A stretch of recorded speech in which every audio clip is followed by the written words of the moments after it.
ونعوذ بالله من شرور أنفسنا من سيئات أعمالنا من يهده الله فلا مضل له ومن يضلل فلا هادي له وأشهد أن لا إله إلا الله وحده لا شريك له وأشهد أن محمدا عبده ورسوله ثم أما بعد.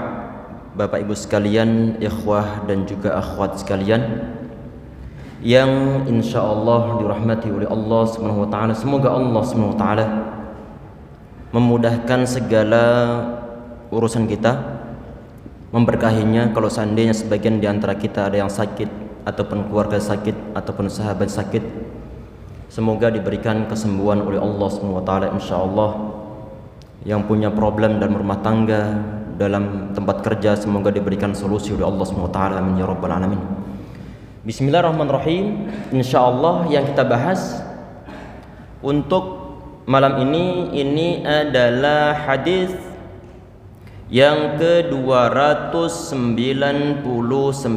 Hadis ke-299. Bismillahirrahmanirrahim. Qala musannif rahimahullah wa nafa'ana bihi wa bi'ulumihi wa bi'ulumi sa'ir salihin fid dharain amin. An Abi Hafiz Umar bin Abi Salamah Abdullah bin Abdul Asad Rabi bi Rasulillah sallallahu alaihi wasallam qala kuntu ghulaman fi hijri Rasulillah sallallahu alaihi wasallam. Kata beliau di sini, ini hadisnya hadis yang diriwayatkan oleh seorang sahabat yang punya suatu kunyah yaitu Abu Hafiz Umar ibn Abi Salamah radhiyallahu anhu ataupun radhiyallahu anhuma. Di sini ya ikhwah sekalian, ini kata beliau ini di sini ini adalah Umar ibn Abi Salamah. Ini adalah merupakan cucu dari bibiknya Rasulullah. Cucu dari bibiknya Rasulullah. Artinya bahwa ayah dari perawi hadis ini adalah sepupu Rasulullah, Abu Salamah ibn Birrah ibn Abdul Muttalib radhiyallahu anha.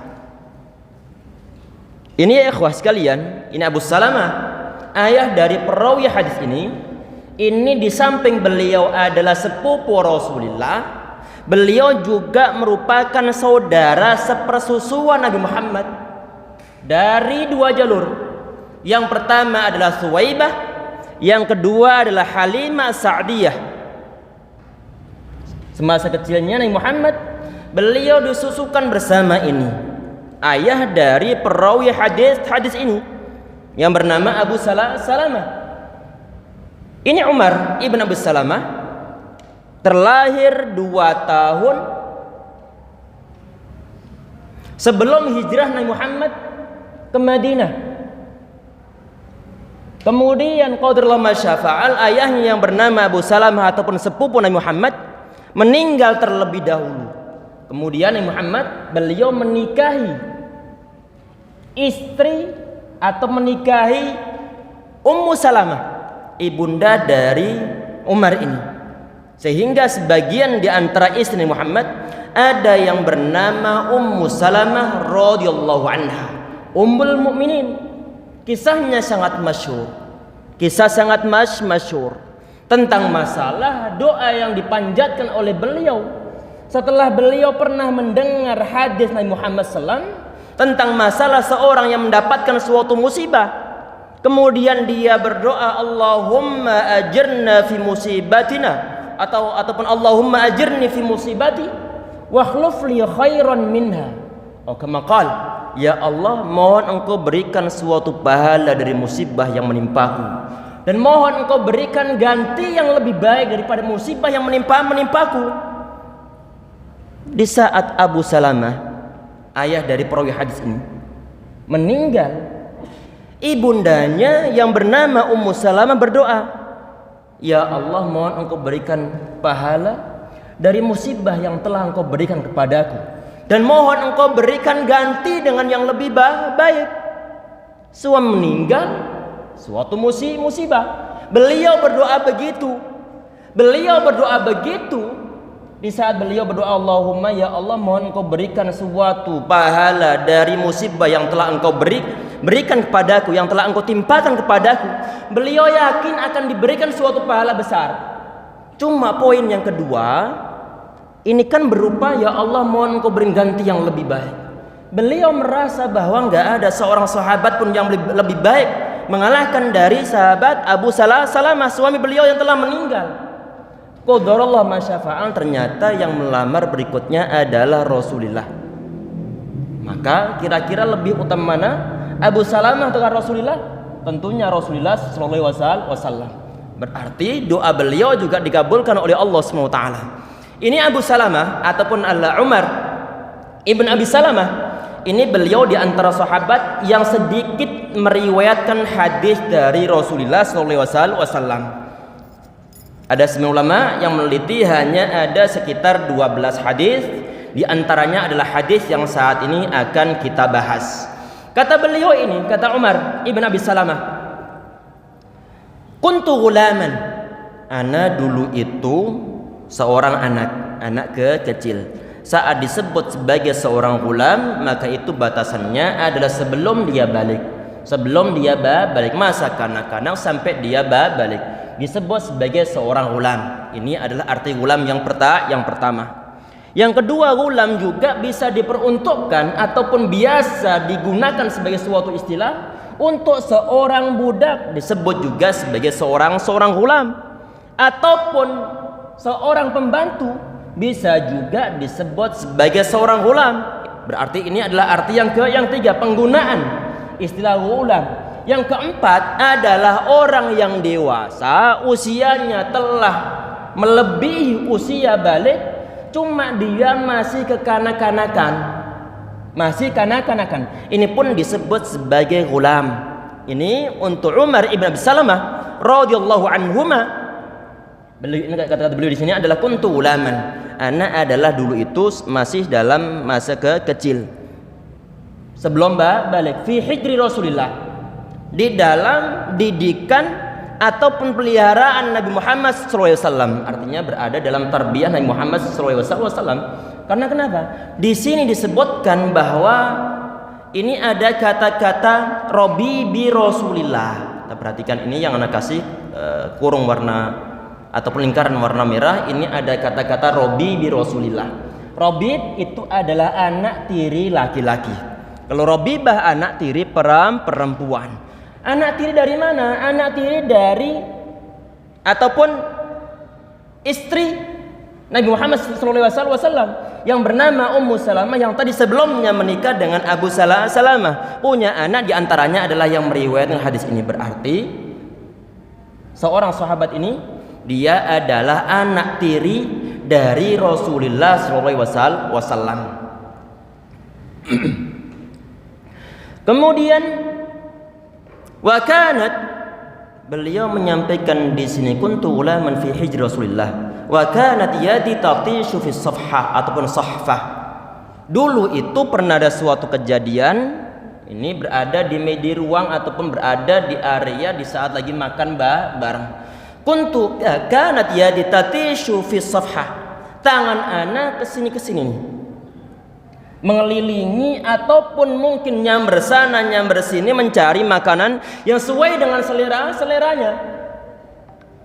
Kemudian Nabi Muhammad sallallahu alaihi wasallam faqala li, Nabi Muhammad beliau mengatakan, ya gulam sammillah, nak ataupun wahai gulam, sammillah, engkau bacalah bismillah.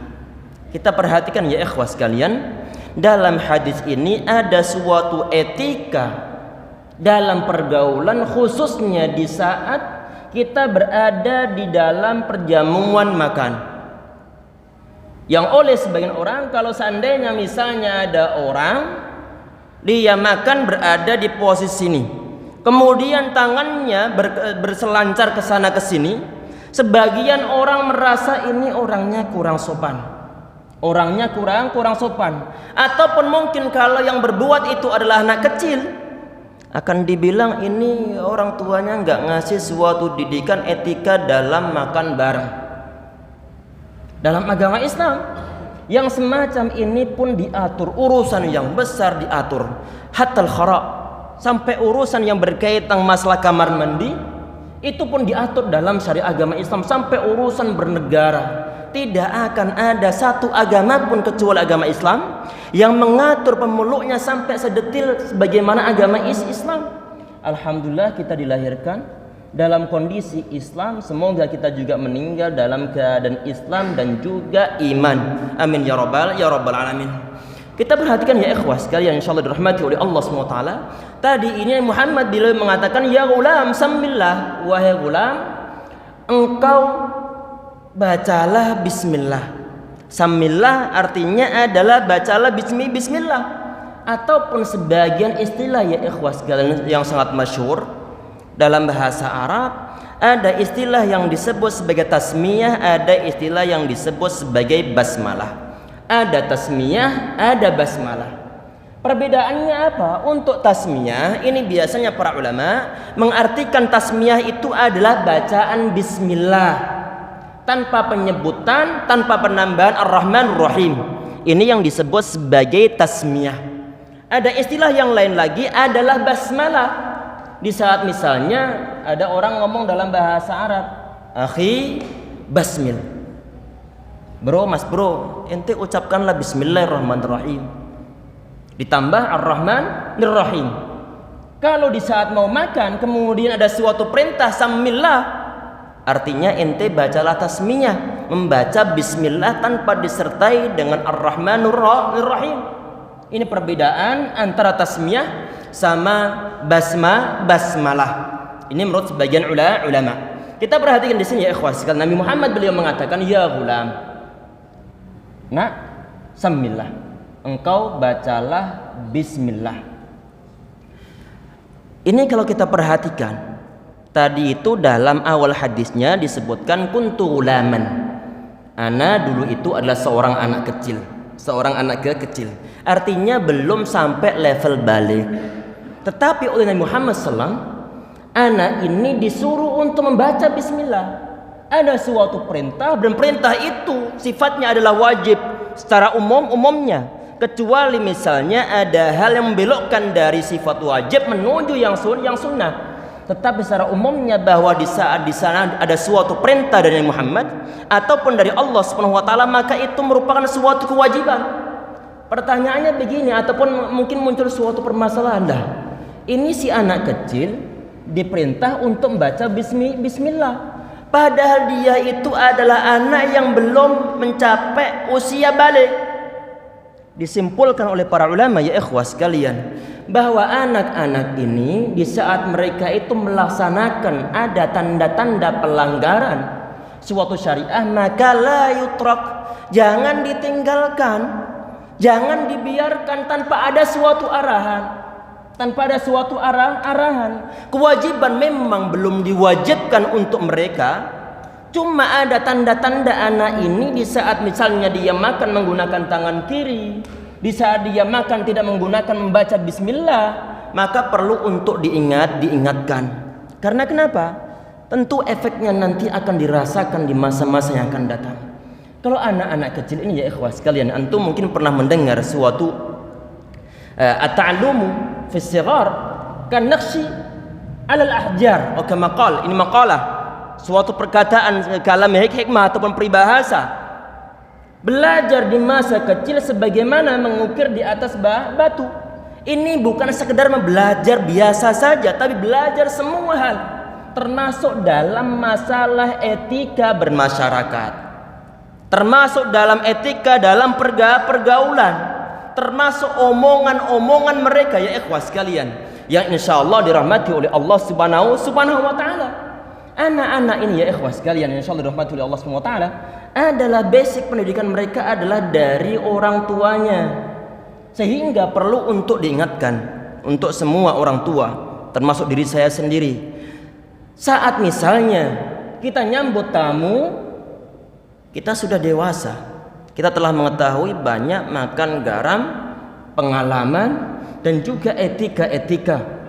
Di saat kita ini menyambut tamu, sekali-kali diajak anak kita untuk nyambut mereka. Biar bagaimana? Biar tahu bagaimana cara bersikap kepada seorang tamu. Di saat kita ngomong dengan mereka, ngomong dengan tamu kita, zaman-zaman kita saat ini, ketidakadaban, ketidaksopanan kadang-kadang dilaksanakan oleh orang-orang dewasa. Dari segi apa? Ada tamu datang ke rumah, diajak ngobrol oleh tamunya. Sebagian di antara tuan rumah mereka sibuk untuk membuka HP-nya. Sibuk untuk membuka HP-nya. Tamunya ngobrol, kemudian dia sibuk dengan begini. Ini ketidakadaban seorang tua ataupun orang dewasa dalam menyambut tamunya. Ini nggak pandang apakah dia itu sebagai seorang direktur kah, sebagai orang biasa, sebagai anak buah ataukah bagaimana. Di saat misalnya ada pertemuan nih, di ruang pertemuan ada rapat, ada orang yang presentasi, sebagian di antara karyawan menyampaikan presentasi dari kerjanya. Direkturnya dia sibuk untuk buka HP-nya, sibuk untuk update status. Direktur yang tidak ada adab, direktur yang tidak ada adab. Sehingga ya ikhwah sekalian, kita sekali-kali ngajak anak kita untuk apa? Mumpung mereka masih kecil nih, diajak bagaimana cara nyambut tamu yang benar, diajak salaman bagaimana kita perlihatkan kepada anak-anak kita etika yang benar dalam bermasyarakat. Termasuk kita latih mereka dari segi apa? Dari segi kepercayaan diri mereka. Sebagian di antara mereka, anak-anak ini nggak pede karena kenapa? Tidak diajari oleh orang tuanya. Mereka punya masalah misalnya di sekolah.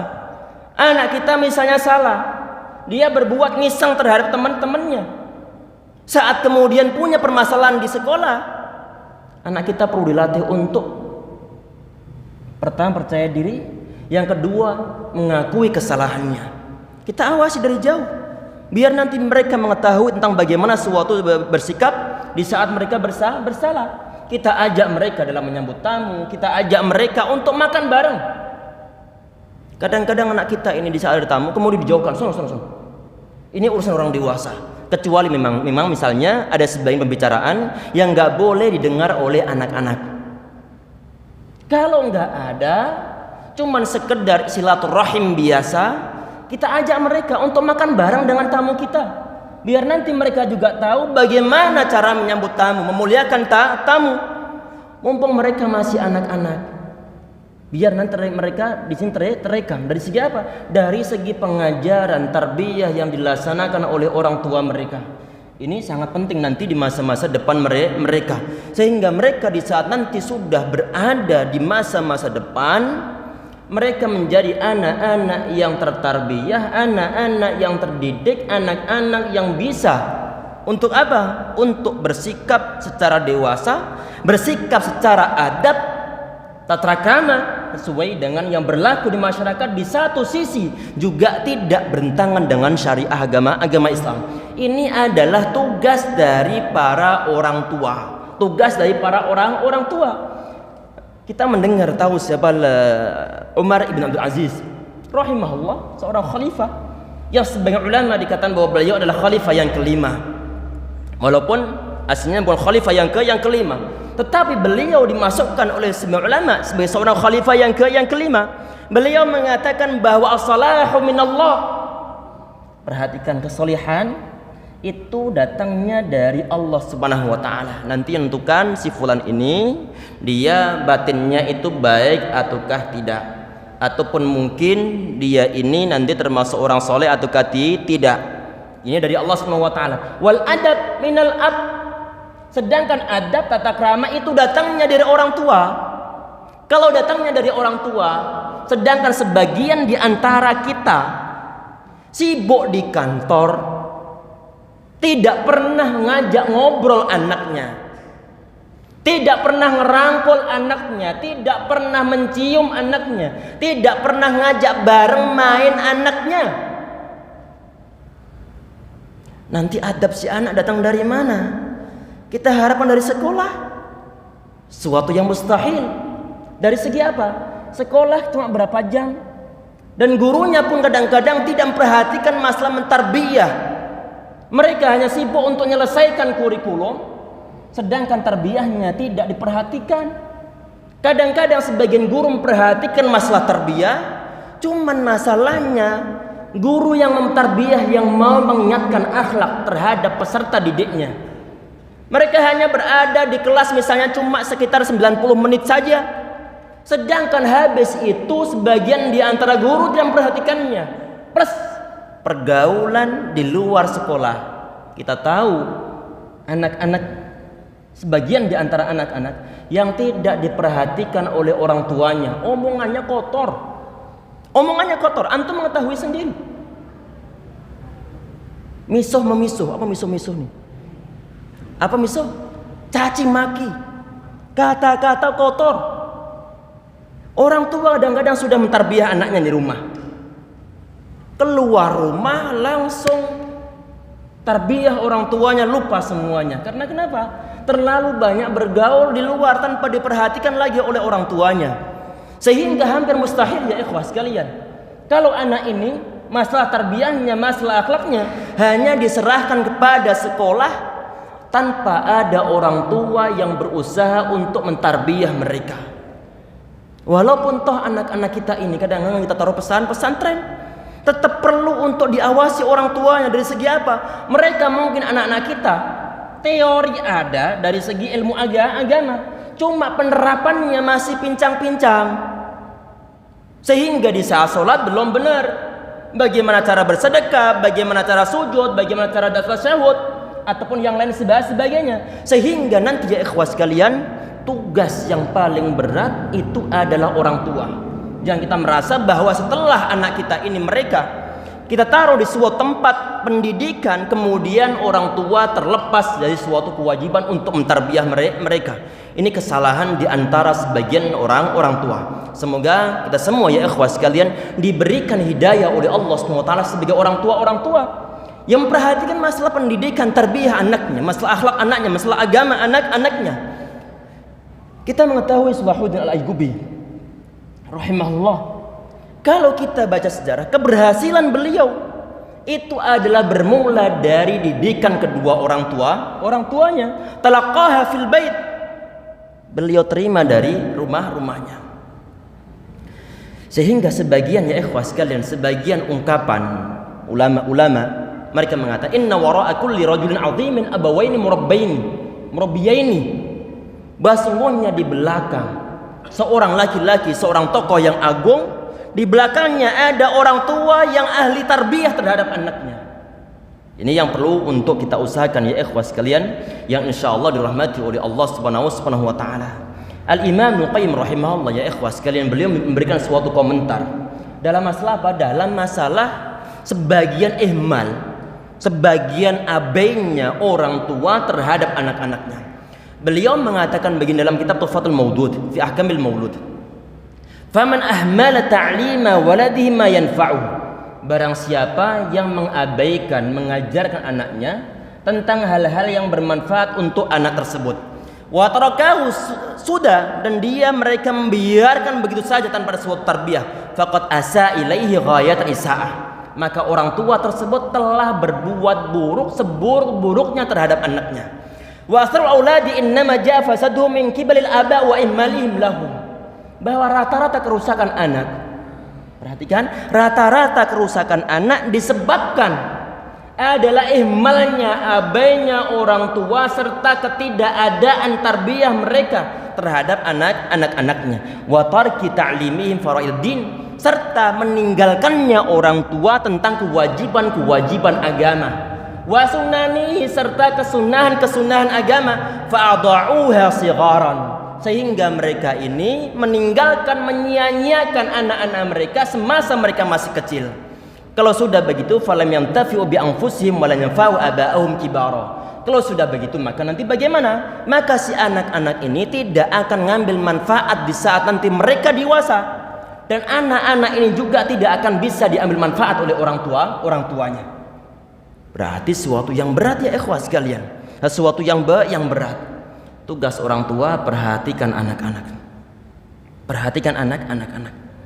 Ajak mereka untuk bergaul sesuai dengan ajaran agama Islam. Ajak mereka bagaimana cara bersikap secara baik. Ajak mereka bagaimana cara berakhlak. Ajak mereka bagaimana cara menerapkan hukum-hukum syariah agama Islam. Tentunya nanti yang mengambil ataupun yang mengenyam manfaatnya itu adalah orang tua. Jangan dibiarkan ya ikhwah sekalian. Jangan dibiarkan. Faqala lahu, jadi tugas kita ya ikhwah, khususnya untuk sebagian orang tua yang naruh anaknya di pesantren. Imbangi kemampuan mereka, imbangi pengetahuan mereka dengan kita tetap ngaji. Biar bagaimana? Biar nanti kita bisa ngawasi anak-anak. Bagaimana cara mereka untuk menerapkan ilmu yang telah mereka kuasai, mereka dapatkan dari pesantren. Untuk yang tidak ditaruh pesantren, maka tugas orang tua kian berat. Karena kenapa? Ilmu belum mereka dapatkan, teorinya belum mereka dapatkan, sehingga nanti beban kewajiban mengajarkan agama 100% kepada anaknya berada di atas pundak orang tua. Karena kenapa? Karena mereka belum mengetahui ilmunya anak-anak kita ini di saat mereka tidak ditaruh dalam pesantren. Oleh karena itu lebih wajib lagi nanti orang tuanya untuk tetap ngaji, biar nanti bisa mengarahkan anak-anak mereka. Ajak mereka untuk menghadiri kajian-kajian biar kita ringan sebagai orang tua. Ini yang terus kita sampaikan ya ikhwah sekalian. Di dalam poin tadi ini Nabi Muhammad beliau mengatakan, ya ulam, samillah, wahai ulam, engkau bacalah ataupun bacalah bismillah. Tentu di sini ya ikhwah sekalian, ini ada suatu fadilah yang lainnya, sebagian suatu hadis yang sahih. Ini hadisnya terdapat dalam Sahih Muslim. Nabi Muhammad beliau mengatakan, idza dakhala ar-rajulu baitahu, kalau seorang laki-laki itu dia masuk dalam rumahnya, fa dzakarallaha inda dukhulihi wa inda ta'amihi, kemudian dia menyebutkan nama Allah Subhanahu wa taala inda dukhulihi, di saat dia masuk rumah, wa inda ta'amihi, dan di saat dia mau makan.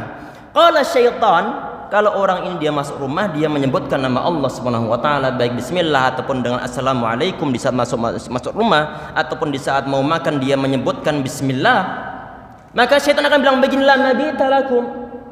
Dia bilang kepada teman-temannya, la mabita lakum, kalian gak ada tempat nginep malam ini, tidak ada tempat nginep,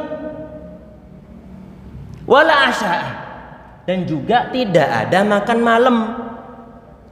Kalian, setan bilang ke teman-temannya nih, kalian gak ada tempat nginep malam ini, dan juga tidak ada makan malam untuk kalian. Ini setan ngomong begitu karena kenapa? Penghuni rumah, pemilik rumahnya, dia membaca bismillah ataupun menyebutkan nama Allah SWT di saat masuk rumah ataupun di saat dia mau makan. Kalau misalnya orang dia masuk rumah dia tidak menyebutkan nama Allah SWT ataupun tidak membaca bismillah di saat dia makan, maka setan akan bilang, adraktumul mabit, kalian mendapatkan tempat nginep dan juga kalian mendapatkan makan malam. Ini PR kita ya kawan sekalian. Ini juga yang perlu untuk kita ajarkan kepada anak-anak kita.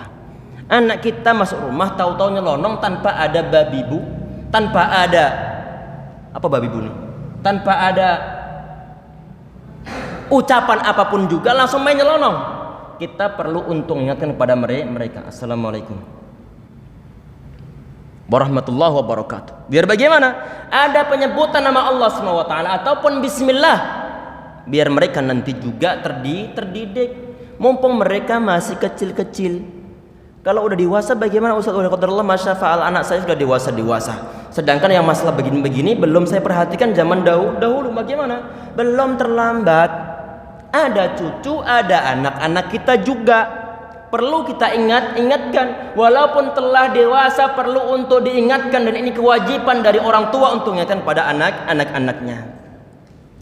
Kemudian tadi ini ya ikhwah sekalian insyaallah dirahmati oleh Allah SWT, beliau Nabi Muhammad beliau menyebutkan di dalam poin ini tentang masalah menyebutkan samillah, menyebutkan nama Allah Subhanahu wa taala. Sampai poin ini ada ikhtilaf di antara pendapat para ulama tentang masalah apa? Tentang masalah baiknya di saat mau makan ini hanya menyebutkan bismillah saja, ataukah juga menyebutkan Ar-Rahman Ar-Rahim, Bismillahirrahmanirrahim? Ini ada ikhtilaf di antara para ulama. Sebagian ulama termasuk Al-Imam An-Nawawi rahimahullah, beliau menyebutkan wal afdalu ay yaqula Bismillahirrahmanirrahim. Yang lebih utama adalah mengucapkan Bismillahirrahmanirrahim. Kemudian beliau menyebutkan juga fa yang qala bismillah kafahu. Kalau seandainya dia cuma menyebutkan bismillah maka sudah cukup. Ini sebagian di antara ulama dan ini adalah yang masyhur dalam mazhab Asy-Syafi'i. Tetapi kemudian termasuk di antaranya adalah Imam Ibnu Hajar Asqalani. Beliau juga bermadzhab Syafi'i. Beliau bilang begini, lam ara limad da'ahum al-afdaliyah dalilan khasan. Kata beliau ini. Beliau membantah sebagian di antara mazhab Syafi'i dan beliau sendiri juga bermadzhab Syafi'i. Kata beliau bagaimana? Lam ara limad da'ahum al-afdaliyah dalilan khasan. Ana melihat tidak ada dalil khusus tentang klaim tersebut. Klaim apa? Klaim masalah afdaliyah, keutamaan. Tadi yang disebutkan oleh sebagian ulama termasuk Nawawi rahimahullah, beliau menyebutkan bahwa al-afdal yang lebih utama adalah mengucapkan Bismillahirrahmanirrahim. Dibantah oleh ulama yang lainnya bahwa klaim tentang afdaliyah ini nggak ada dalilnya. Kemudian beliau menyebutkan yang ada dalam hadis tadi ini yang dibacakan itu adalah hanya ucapan samillah, sebutkan nama Allah subhanahu wa ta'ala. Ada sebagian hadis yang lainnya ikhwas sekalian yang insyaallah dirahmati oleh Allah subhanahu wa ta'ala, Muhammad dengan sharih dengan jelas beliau mengatakan idza akala hadukum ta'aman falyaqul bismillah. Ini terdapat dalam riwayat Imam Abu Dawud rahimahullah, di riwayat oleh Aisyah radhiyallahu anha. Muhammad beliau mengatakan idza akala hadukum ta'aman, kalau kalian ataupun salah seorang di antara kalian makan falyaqul, maka hendaklah dia mengucapkan bismillah tanpa ar-rahmanir-rahim. Intinya ikhwas sekalian, tadi ini adalah ada ikhtilaf di antara pendapat para ulama. Di sini bersifat longgar, mau baca bismillah ataukah bismillahirrahmanirrahim. Secara dasarnya masyru' disyariatkan, cuman beda pendapat dari kalangan para ulama tentang masalah apa? Tentang masalah afdhaliyah, apakah bismillahirrahmanirrahim ataukah bismillah saja. Ini dibahas oleh para ulama. Kemudian beliau menyampaikan di sini, Rasulullah kemudian beliau mengatakan wakul biyaminik. Ini etika yang kedua, wakul biyaminik. Tadi itu etika yang pertama adalah samillah, engkau bacalah bismillah. Yang kedua adalah wakul biyaminik, engkau makan dengan menggunakan tangan kanan, sehingga kalau ada tanda-tanda ini si anak dia makan megang sesuatu dengan tangan kiri perlu untuk diingatkan terus-terusan. Kadang-kadang ada sebagian di antara anak ada tanda-tanda menggunakan tangan kirinya. Orang tua telah berusaha, setiap anak ini di saat dia mau makan yang maju duluan tangan kirinya, padahal telah diajari dari kecil. Ini kalau katanya begini, model begini ada genetika, Allahu alam, atau mungkin masalah otak kanan otak kirinya, Allahu alam. Secara masalah medisnya. Cuma kadang-kadang orang tua telah mengajarkan untuk makan dengan menggunakan tangan kanan. Tetapi kadang-kadang si anak tetap menggunakan tangan kirinya. Kadang-kadang yang penting terus berusaha untuk kita ajarkan terhadap anak-anak kita di saat dia itu makan menggunakan tangan kanan. Tentunya ya ikhwas sekalian, sebagian di antara hadis, ada hadis yang lainnya. Masalah apa? Bahwa Nabi Muhammad beliau perintah untuk makan menggunakan tangan kanan. Karena alasannya kenapa? Bahwa syaitan itu dia makan dengan menggunakan tangan kirinya. Fa inna syaitana ya'kul bisimalihi. Syaitan itu dia makan menggunakan tangan kirinya. Sehingga kita diperintahkan juga untuk makan menyelisih kebiasaan setan, yaitu menggunakan tangan kanan. Setan makannya dengan tangan kiri. Sebagian hadis yang lainnya Muhammad beliau mengatakan, hadis yang sahih dalam riwayat Muslim, la yaqulanna ahadun minkum bisimalihi. Kalian benar-benar jangan makan dengan menggunakan tangan kiri kalian. Fa inna syaitana ya'kulu bisimalihi. Karena sungguhnya setan itu dia makan menggunakan tangan kirinya. Kemudian etika yang ketiga, ini adalah wakul mimma yalika. Wakul mimma yalika, makanlah yang di dekatmu. Makanlah yang di dekatmu. Kita perhatikan dalam poin ini ya ikhwah sekalian. Ini ada sebagian, kalau berada dekat berarti ini adalah yang berada di hadapan kita saja. Berada di hadapan kita saja.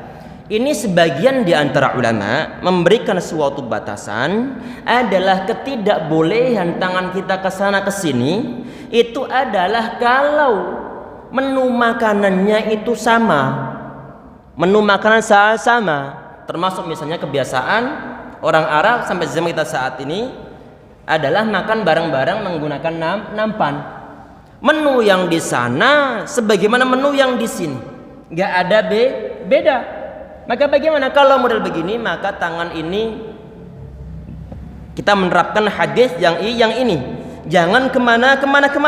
Kalau misalnya menunya itu beda, di sini ada pisang, di situ ada anggur, di sana ada apa lagi? Ada buah-buahan yang lainnya. Maka bagaimana? Maka ada unsur kebolehan. Ini satu poin ya ikhwas sekalian. Ada unsur kebolehan. Tetapi semua ulama mengatakan di sini ya ikhwas sekalian adalah kalau kita mengambil ke sana ataupun dalam satu nampan ternyata menunya berbeda sehingga tangan kita itu melompat ke sana. Ini adalah dengan catatan orang yang makan dengan kita ini tidak merasa jijik. Nabi Muhammad SAW ini beliau ada sebuah hadis yang sahih ya ikhwah sekalian yang insyaallah dirahmati oleh Allah SWT. Suatu saat beliau diundang makan oleh seorang penjahit. Kemudian beliau diberikan makan makanan yang terbuat dari roti dan juga terbuat dari gandum. Kemudian beliau, ini hadisnya diriwayatkan oleh sahabat Anas bin Malik radhiyallahu anhu. Beliau tatabba'ud dubba min hauli safha. Nabi Muhammad SAW sengaja mencari-cari ad-dubba. Dubba itu apa? Adalah sejenis labu. Nabi Muhammad beliau tangannya mengambil labu di sini. Setelah habis mengambil labu di area yang lain yang tidak berada di dalam hadapan beliau. Ini yang dijadikan dasar oleh sebagian ulama tentang kebolehan. Kebolehan untuk tangannya kemana.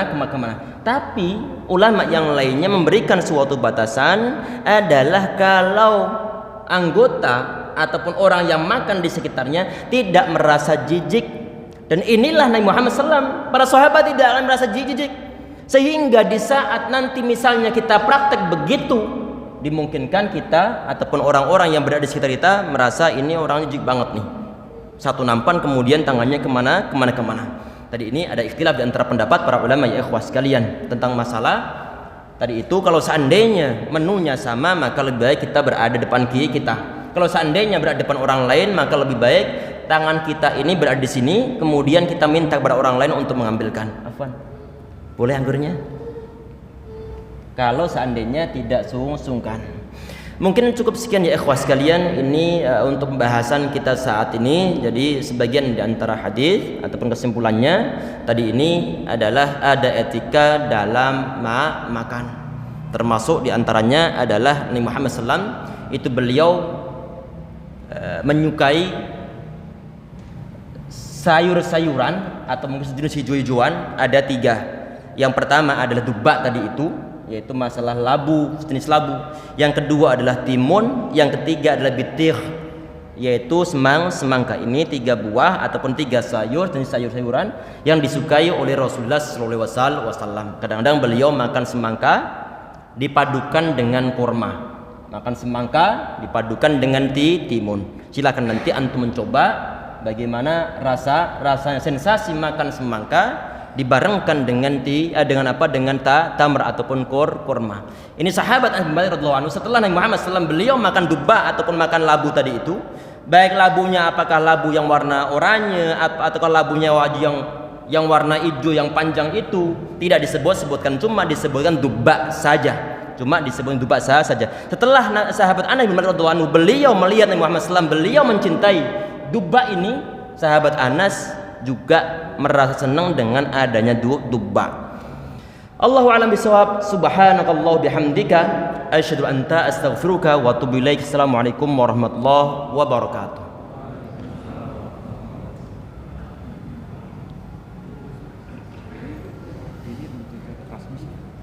Mendidik anak-anak yang baru mengajarkan mendidik anak